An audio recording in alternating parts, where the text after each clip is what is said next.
How you doing? It's Mick Tully for Woma TV, and I'm here at the World Taekwondo Grand Prix with Shirley Stapleton. Thank you very much. Hello, I'm Shirley Stapleton. I am the Chief Executive of British Taekwondo, the member national association for World Taekwondo in the United Kingdom. We're really excited to have the Grand Prix here in Manchester this week, which is an exciting event which seems to be running exceptionally well. It is indeed. And we're having a great time. And right next to the Etihad Stadium, which has got the football on at the same time, and still managing to get people in here with no problem whatsoever. So it's been extremely streamlined. It's incredible.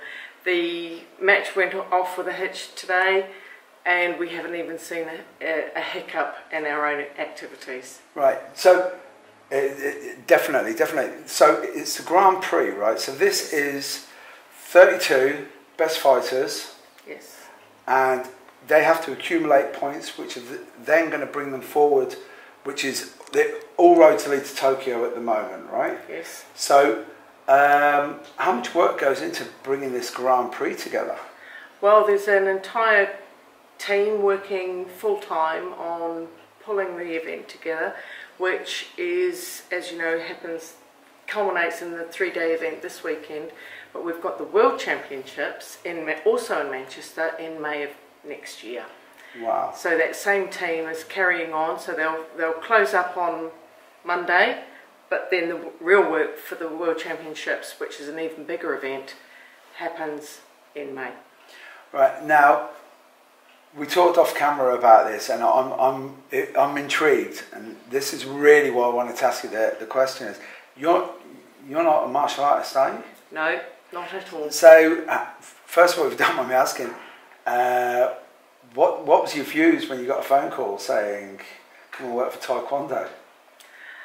It was, oh my, what am I doing here?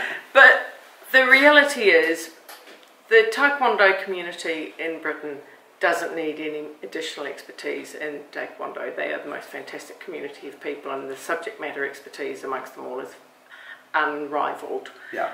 What I've come in to do is run the back office to enable and facilitate an exciting community to do what they do best.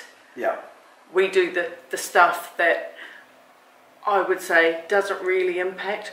But if we don't do what we do well, they can't do what they do well. Yeah, it's always the same thing, isn't it? It's like looking at a swan. Yes. Looks serene on the top, but then there's legs frantically going. Absolutely. 10 to the dozen, right? That's the analogy I use every day. Great minds think alike, yes. Right? And my philosophy is we've got lots to do, and whenever anybody ever says to me, "What is it you go? We need to make change." Yes, we do need to make change. How do you get from here to there? And do you think in small steps? Yeah, and do you think because you have no, so say in America, you have no skin in the game, so because you're not a martial artist, you look at it completely different. You just look at it from a business point of view or from an administrative point of view. I look from a business point of view, but I also look from the point of view of what's important to this community. Right. And what do they want to get out of BT as an organisation? Yeah. And what can I do to help them deliver what we collectively want to do?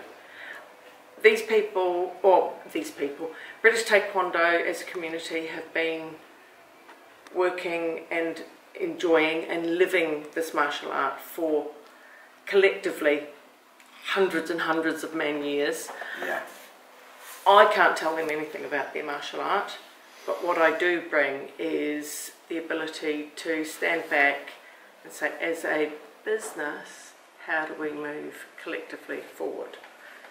And it's exciting. Every day I look back and go, have we made something better this week versus last week? If yes, tick. If no, must do better. But it's funny, just as you're saying that, it's the one thing that's always been an issue with martial arts. The Americans have got it now. I've got to give them their due when it comes to business, because if you're a martial artist, 9 times out of 10 you can't be dispassionate. You're blinded by the passion and the changing lives, and then you don't. Then the electricity gets cut off. I've seen that so many times in gyms, you know, where they take their eye off the business, right? So, how do you see it going forward? Well, I don't focus on the problems. I focus on what needs to be done to put things right. My kind of girl, solutions, not problems. Yeah. Exactly that. Yeah. So where do you see the future for British Taekwondo? Facilitating the growth of Taekwondo enjoyment across our community and making the cake bigger, not fighting over the cake, then seeing the cake shrink, kicking chunks off the cake. It's about how do we harness and grow the enjoyment of Taekwondo. Just as you're saying that, one of the things, I use this analogy all the time, everyone wants a slice of the cake, but you know what, how about I just give you the recipe?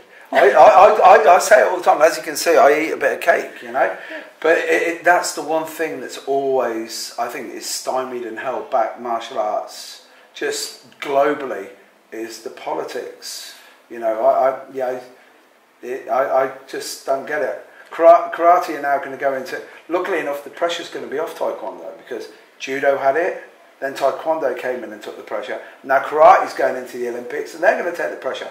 So you're going to be able to take a couple of days off work soon, because there won't be any hassle, there won't be any drama. I think when we focus on politics, we're focusing on the wrong thing. Exactly that. When we focus on delivering a great experience for our membership, yeah, growing the membership experience, then that's what we're really about.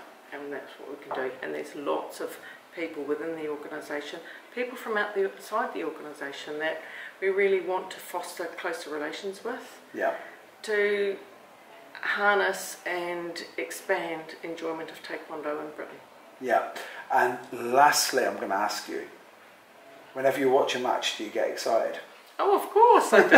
Of course I do. I have to admit, and people will sort of say, you know, I've only been closely involved with Taekwondo for 12 months now.